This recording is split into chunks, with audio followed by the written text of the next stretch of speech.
যখন ক্লাস 6 এ পড়ি তখন বাবা মারা গেছে, পুরো সংসারটা আমার বহন করতে হয়। এগুলো তোকে বুঝে কি হবে? আরে তুই তো বুঝবি না,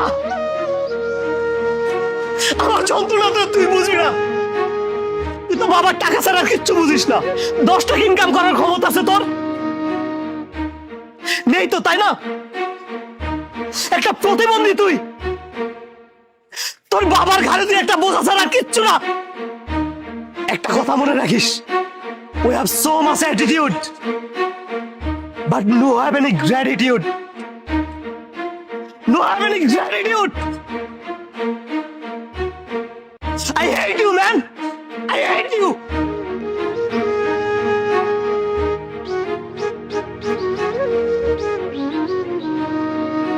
ধীরাজ, দাঁড়া ভাই। তুই বললে যে সবার সামনে আমার এই সত্যটা প্রকাশ করার আগে আমাকে এখানে মেরে ফেলে যা, মেরে ফেলে যা ভাই। না রে বন্ধু, আমি তোর কথা কেন বলবো? আমার চেহারায় যে রাগটা দেখতে পাচ্ছিস না, এটা আসলে তোর উপরে না, এটা আমার নিজের উপরে। একটা মানুষ যার কোনো অর্থনৈতিক সাপোর্ট নাই, রাতে কাজ করে দিনে পড়ালেখা করে, সে কিনে ক্লাসের ফার্স্ট বয়।